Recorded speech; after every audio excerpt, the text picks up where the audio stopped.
This happened a few months ago. I was a freelance graphic designer, but I lost my job. I spent a lot of time online looking for inspiration. I joined forums and social media pages to connect with other designers. It felt strange at first, but I needed something to fill the empty space. One night, I found a design forum buzzing with posts. I clicked on a thread and saw a user called DesignMystic. They claimed to have insider knowledge about the industry. My heart raced with a mix of excitement and anxiety. I thought maybe this was my chance. I messaged them, and they replied with a sense of urgency that sent chills down my spine. Our exchanges kept escalating. They asked for personal information, and I hesitated, but I didn't stop engaging. It was like something had me glued to my screen. They seemed to know things about me, even stuff I hadn't shared. Then weird things started happening. My computer froze at odd times. I saw strange pop-ups that made no sense. Each time I looked at my screen, I felt that something was off. Then my phone buzzed. Messages appeared through social media that I hadn't sent. They were jumbled words like someone was messing with me. My heart raced and dread settled in my stomach. I knew I had to track down this user. I searched DesignMystic and found disturbing connections between them and cases of harassment and stalking. The more I read, the more my head swam. I started to feel trapped in my apartment. I was scared to go outside. One night, I was lying in bed when my phone lit up. DesignMystic had sent me a message. It simply said, "I know where you are." I froze like a statue. My heart pounded in my chest. The room felt cold. I glanced around, feeling the weight of my anxiety. Then I got another message that turned my blood cold. "You invited me in." Those words echoed in my mind. I thought about all those times I had let my guard down online. I wanted to shut my computer down and forget this nightmare. But just as I thought that, my phone buzzed again. The screen lit up with a question. "Why are you with her?" I turned around thinking maybe someone was playing a prank. Nobody was there. My stomach dropped. I couldn't understand what was happening. I got up, heart pounding, and checked the locks on the door. Every creak in the building made me jump. I needed to escape this terror. I grabbed my phone to message a friend, but it was too late. My screen flickered and another message popped up. "You can't run from me." The darkness of my living room seemed to engulf me. I felt sweat trickle down my back. I tried to breathe, to think straight, but all I could focus on were those chilling words. I didn't know how much deeper this horror would go. All I knew was that my world had become a haunting echo of the very thing I had hoped to find: inspiration. The next morning, I barely slept. I felt like I was in a fog. The sunlight streamed in through the window, but it did nothing to warm the chill in my bones. My phone lay next to me, silent for now. I wanted to believe that maybe it had all been a bad dream. But as I scanned the room, I noticed something unsettling. My computer screen was on, and a message appeared from DesignMystic. "Did you sleep well?" My stomach churned at the thought of how close that user seemed to me, even without knowing where I truly lived. I groaned and shut my laptop, but a gnawing feeling consumed me. I needed answers. I decided to do some digging on my own. I spent the day searching forums for any hint of where DesignMystic might be based. I studied their past interactions, noting feedback from other users. Most of it was vague and unsettling. People seemed to fear them, but there wasn't a specific incident to hold on to. As the sun dipped lower, I felt my pulse quicken. I couldn't sit around anymore. I had to confront my fears. I grabbed my jacket and headed to the coffee shop down the street. I needed a change of scenery. Waiting in line, I heard whispers about a local artist showcasing work in the shop. I wanted to check it out, anything to distract me from the gnawing feelings. As I sipped my coffee, I scanned the artist's work on the walls. Something caught my eye, a painting of a distorted face in shadow. I felt strangely drawn to it, but also repelled. Just then, I overheard a couple at a nearby table talking about strange experiences in the online design world. I leaned closer to listen. They were sharing stories of fellow designers who'd been stalked and harassed, almost like a warning. Then I heard a familiar name, DesignMystic. They described this account as a ghost in the designs community. It was like hearing my own fears echoed back at me. My heart raced as I wanted to scream, but I couldn't. Instead, I took a deep breath and walked over. "Excuse me," I said, trying to sound casual. "You mentioned DesignMystic." The younger girl looked up, her expression shifting from surprise to concern. "You've heard of them. You should stay away. They're not just someone to ignore. They get under your skin." Before I could respond, the cafe door swung open. A rush of cold air swept through the space. I turned, catching sight of a tall figure with a hood drawn low, obscuring their face. My heart plummeted. There was something all too familiar about that silhouette. As the figure walked in, time seemed to slow. I felt a shiver run down my spine. My body screamed to run, but my feet felt glued to the floor. That's when I recognized the outline of a phone in their hand, the familiar notification sound chiming again. I quickly realized that may not just be a coincidence. Someone was watching me. I was not alone anymore. I froze for a second, my mind racing. Could this be another coincidence? The figure moved slowly, scanning the room, and I felt my heart beat double time. I needed to leave. I set my coffee cup down and backed away from the table, feeling the eyes of the couple on me. They seemed just as nervous as I was. As I moved closer to the exit, I kept glancing back.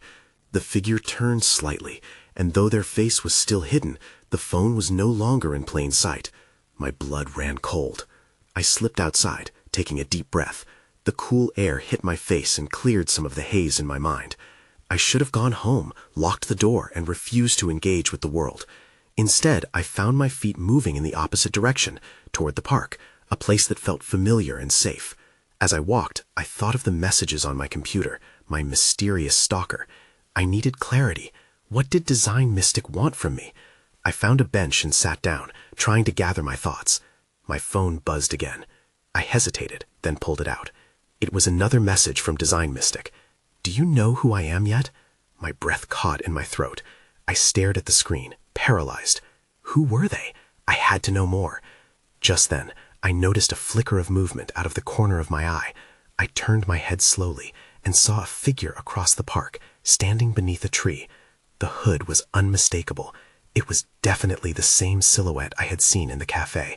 My instincts kicked in, and I quickly shoved my phone back into my pocket, hoping they hadn't seen me.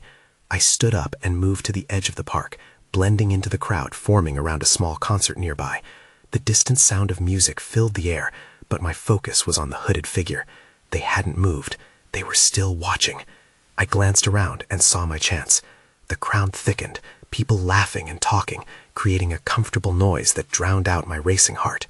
I pushed through, trying to keep my composure. The last thing I needed was to look like I was running from something. Eventually, I found a spot further away and turned to survey the park. In the chaos, I felt somewhat safe, but a nagging feeling gripped me. I couldn't shake the idea that I was being followed. That's when I spotted something on the ground, a small black notebook, slightly battered. Curiosity piqued, I bent down and picked it up. The first page was filled with sketches, strange designs, and notes scribbled in the margins. Then I saw something chilling. Among the sketches, there was a drawing of the very painting that had caught my eye earlier in the cafe, only it was darker, more haunting. As I flipped through the pages, my hands shook. There were even more references to designs I had worked on, projects that I hadn't shared publicly. It felt like someone had been documenting my life, my work. Panic surged through me. Suddenly, a voice broke through my thoughts. You found it. I froze. I turned to find the hood figure standing right behind me, their face still hidden. Who are you? I managed to whisper, dread clawing at my throat. And that was when everything around me faded, leaving only the tension between us. A silence stretched between us, compressing the air. I couldn't look away from the figure. Beneath the hood I imagined a face, maybe even a smirk, but the shadows obscured any details. It was unnerving. "Why are you following me?" I finally demanded, my voice barely rising above the music in the background. "I'm not following you," they replied, their voice steady. "I'm here to help." Help? The word sounded absurd. Help with what?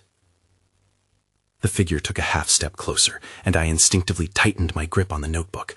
You need to understand what's at stake. What do you mean? My pulse raced, the fear turning to a fiery frustration. I had enough of cryptic messages and shadowy encounters. They gestured to the notebook. Did you look closely at the designs? They're more than mere sketches. They're warnings. Warnings? I felt a shiver. From whom?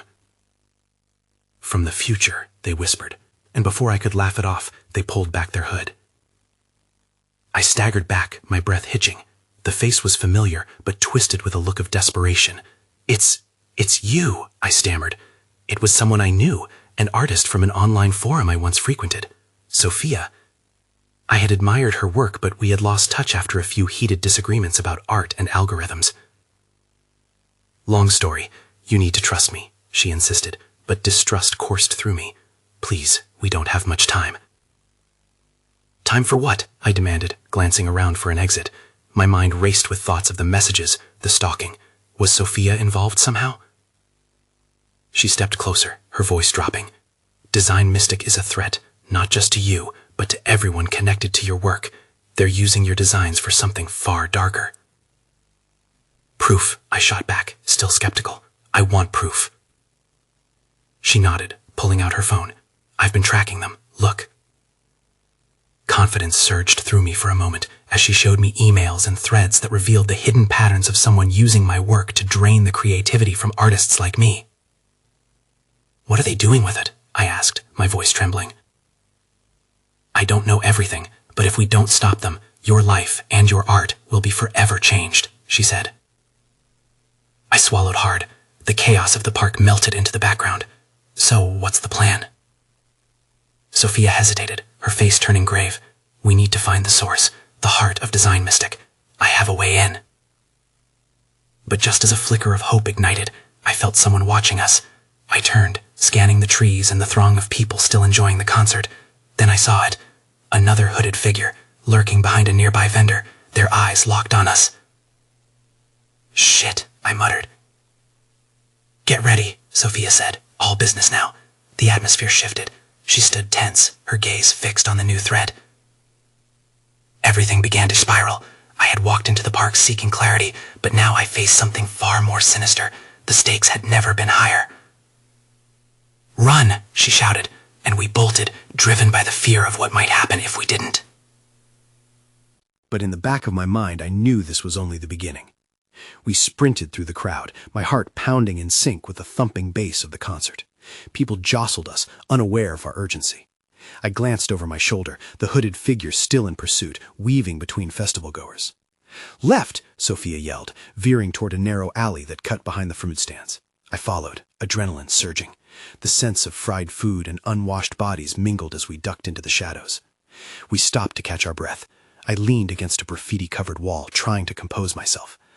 Who was that? I gasped, catching my breath. Sophia shook her head, her eyes darting around. I don't know, but DesignMystic has eyes everywhere. We can't slow down. She gestured for me to move. We need to get somewhere safe. Safe? I echoed, incredulous. Do you think anywhere is safe when someone is hunting us down? More than you know, she replied grimly. This isn't just about you anymore. It's about everyone they've targeted. We need to warn them. What do you mean? Panic clawed at my throat. Who else? Every artist whose work has been compromised. They think they're creating freely, but DesignMystic is manipulating their creativity. A chill ran through me. The faces of my friends, fellow artists, creators, flashed in my mind. Was I drawn into something larger than myself? She turned, urgency creeping into her movements. We have to move. As we rounded another corner, we stumbled into a small, dimly lit cafe that looked like it hadn't seen customers in ages. The barista gave us a confused glance, but didn't stop us as we found a table in a dark corner. What's the plan now? I asked, urgency clawing at me. I need you to keep the notebook safe, she instructed, her eyes fierce. It's our only link to what they're doing. I have contacts who can help, but I need time to gather information. Contacts? I asked, incredulous. Do we even know if they're on our side? That's a risk we have to take, Sophia admitted, biting her lip. But I'm getting a bad feeling. They're onto me. Just then a chill swept through the cafe as the door creaked open and another hooded figure slipped inside. My heart dropped. Stay close, Sophia whispered, her body tensing. The figure scanned the room. I held my breath, praying the shadows would conceal us. But as they moved toward our corner, the barista's expression shifted from confusion to alarm. Hey, you can't be in here, she yelled at the hooded figure, rallying her authority. My eyes darted to Sophia, who smiled with a strange, knowing confidence. This is it, she whispered. Get ready. The figure approached us, and I could see a glint of something metallic in their hand. I went cold. The barista stepped closer, trying to shield us, but I could see the fear in her eyes too. This isn't over, the figure hissed, their voice a low growl. Before I could process what was happening, everything spiraled again.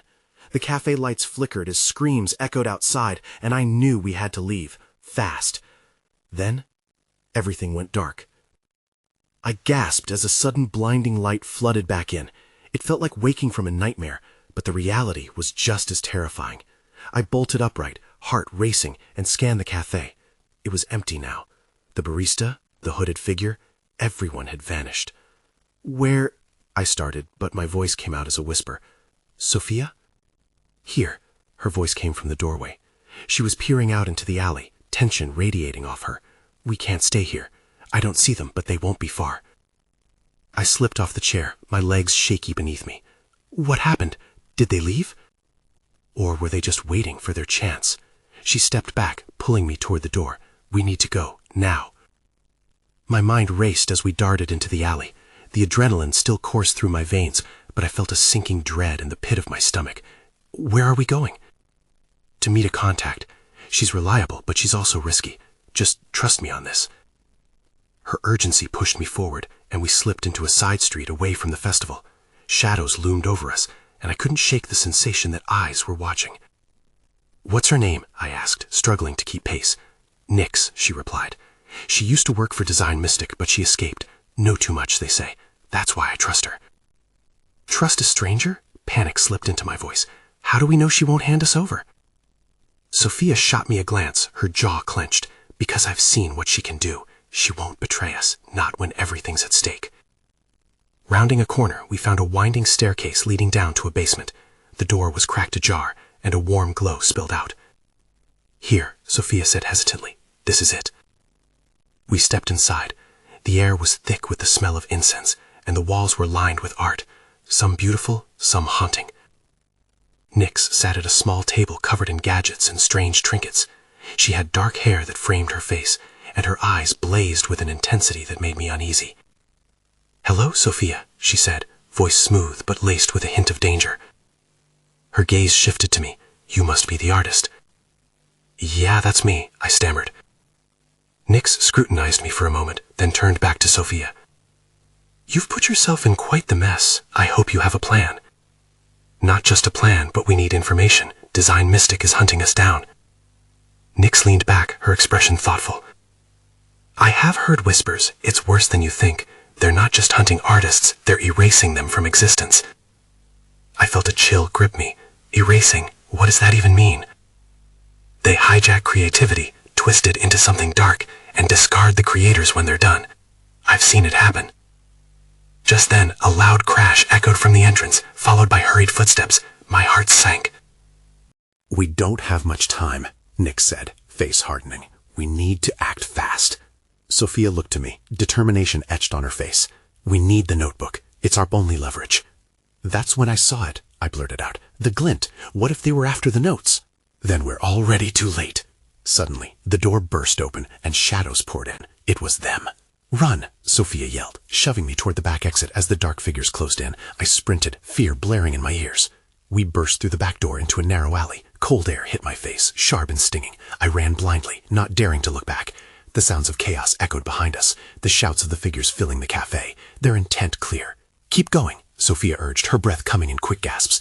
I stumbled over trash and debris, my heart racing faster than my feet could carry me. Nyx followed close behind. I could sense her focus, a predator on the hunt. This way, she called, veering left toward a lesser-known route.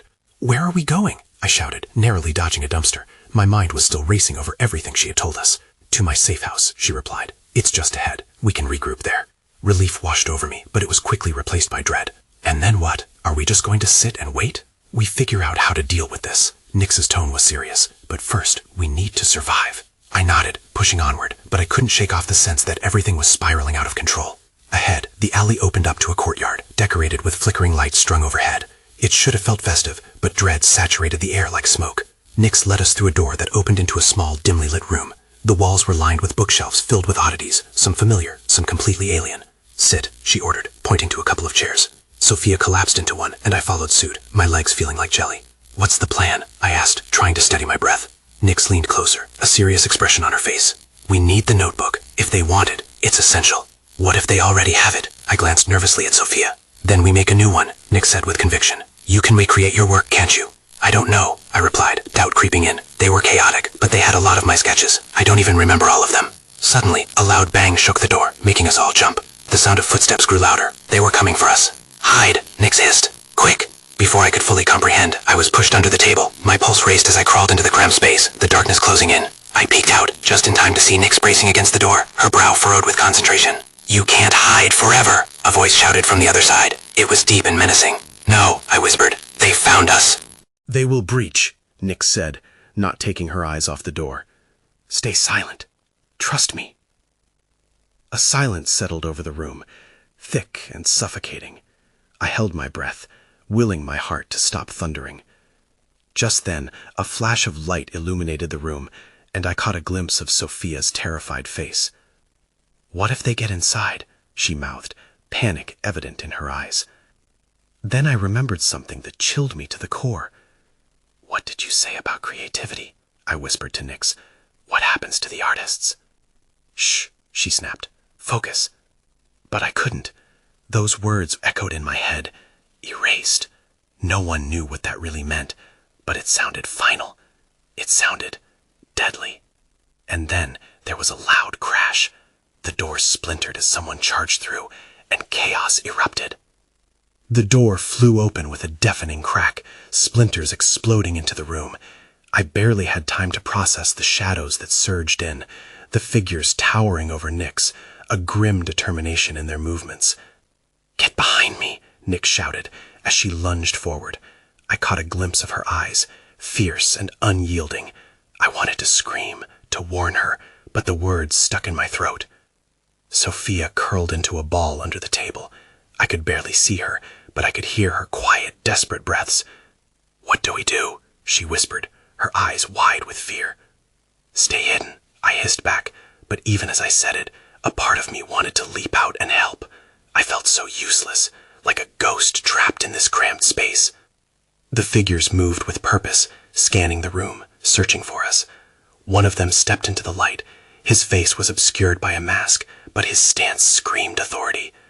"We know you're here. This ends now." His voice was calm, almost casual, but it sent chills down my spine. Nyx backed away a few steps, ready to spring. "You don't want this fight," she shouted. "Leave while you can." "Don't underestimate us," the masked figure said, stepping forward while the others fanned out across the room. He pointed to the cluttered bookshelves, the strange objects piled haphazardly. "This is a waste of time. Just look at what's at stake.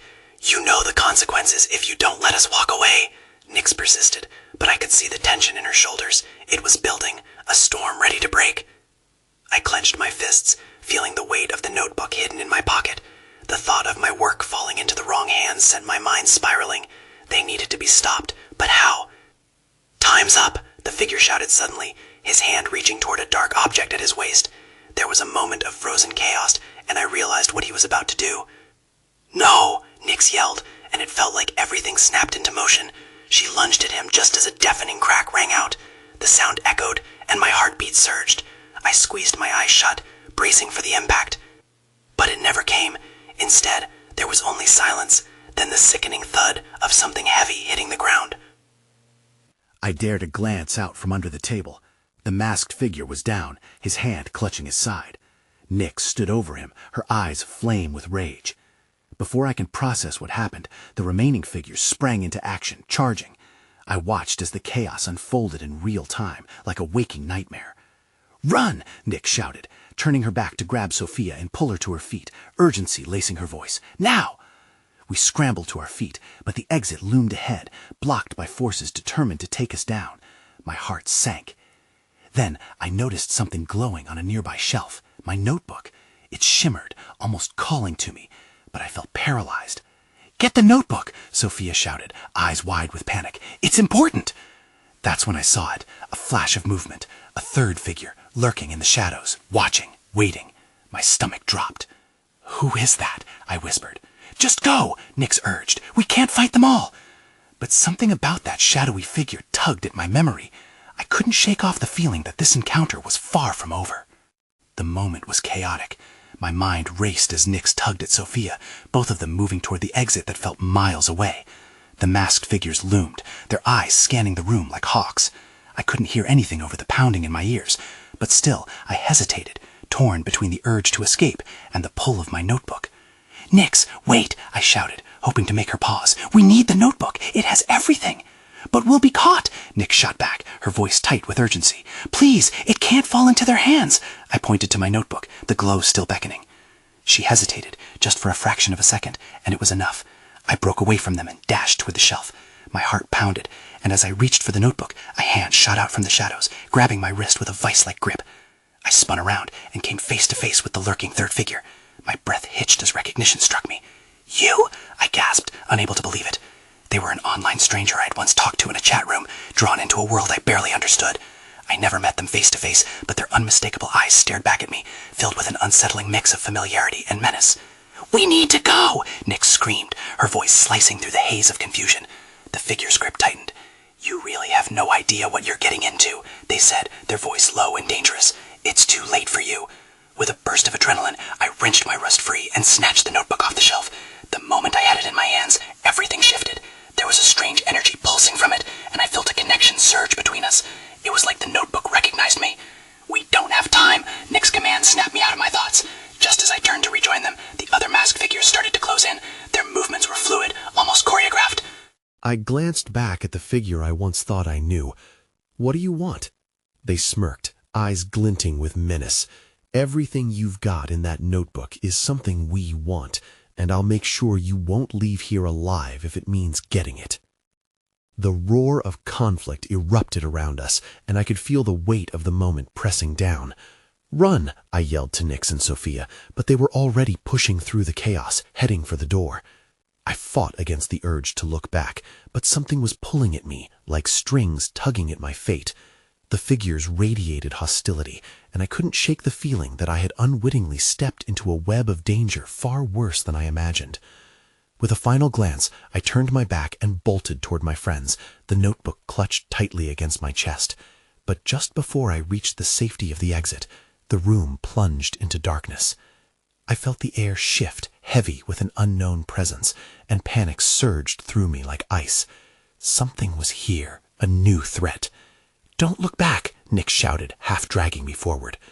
But I was already frozen, breathless, as I caught a glimpse of the shadows taking form behind us. That haunting figure had company, and they were ready to strike. I had no idea what was coming next, but it was clear this was just the beginning. The chaos of darkness clung to the room like an oppressive fog, and for a fleeting moment I felt utterly lost. As the shadows coalesced, their forms took shape, fluid and malevolent, suffused with an electricity that made the air crackle. This wasn't just a hostile environment. It felt like we were in the presence of something far worse, something ancient and hungry. "No," Nyx shouted as she shoved me toward the exit, her voice a beacon amid the panic. "We can't let it trap us." I tore my gaze away from the swirling darkness, just in time to see the mask of one of the figures lunging toward us. The urgency in Nyx's voice snapped me back into action, and I dove through the doorway behind her. We burst out into the cool night, breathing in the fresh air like it was a lifeline, but even that moment of escape felt temporary. My heart raced as I looked back. The alley behind us was empty, the shadows dissipated like smoke, but an unsettling calm settled over everything. A false sense of security washed over me, but I knew better. Whatever had been lurking in there was still out there.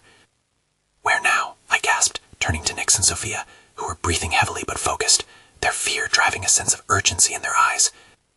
"We need to reach my safe house, somewhere we can regroup and figure out our next steps. If DesignMystic knows we're onto them, they won't stop pursuing us," Nyx replied, scanning the street. "Do you think they'll follow?" I asked, dread pulling in my stomach. Nyx hesitated for a beat, her expression tightening. "If they're aware of us, they'll have a way to track us, but we can't dwell on that now. We need to move." We dashed down streets that seemed both familiar and foreign under the darkened sky. The thudding of our footsteps echoed, mingling with the muffled sounds of nightlife around us. I focused on keeping pace, pushing downstream through throngs of oblivious patrons enjoying their evenings, trying to blend in as if we were merely another group of friends out for a night. "Do you have the notebook?" Sophia asked, grabbing my arm as if seeking reassurance. It was still clutched tightly in my hands, faint warmth pulsing through its cover. "Yeah, it's right here," I replied, my voice a mix of determination and fear. "But we need to understand what we're dealing with." As we turned a corner, Nyx led us to an unassuming building, its once vivid paint faded into a worn-down past. She knocked swiftly, and a moment later the door creaked open, revealing a dimly lit interior that felt like an oasis from the suspended chaos outside. "Welcome to my second home," Nyx said, ushering us in before locking the door behind us. Inside, an array of eclectic art canvases and shelves filled with odd trinkets sprang to life, yet everything was shrouded in shadows. A few flickering bulbs illuminated spaces that felt both protective and haunting. "Okay," Nick started, pulling a chair out for us. "Let's figure out what we have." She motioned for us to sit while her eyes darted around as if expecting something to pounce from the darkness. Taking a seat, I pulled the notebook from my lap and placed it on the table. "This is where the answers are, right?" My voice betrayed my uncertainty. "Exactly," Nick said, her expression intense. "Your designs, if they're targeted, they might be the key to revealing DesignMystic's intentions." Reluctantly, I opened the notebook, revealing sketches that danced to life before my eyes. They hadn't just been chaotic doodles, they bore significance, cryptic symbols layered beneath the surface of the apparent art. My breath caught as I turned the pages, memory flooding back, each creation teeming with emotion and ideas now more potent in light of what we faced. "There," Nix pointed at one of the sketches, a simple yet unsettling outline that seemed to undulate off the paper. What does it mean?" I stammered. "It means they feed off creativity, siphoning it to use as weapons against us," she replied gravely. "You need to understand this. It's not just your future at stake, but all the artists they've erased."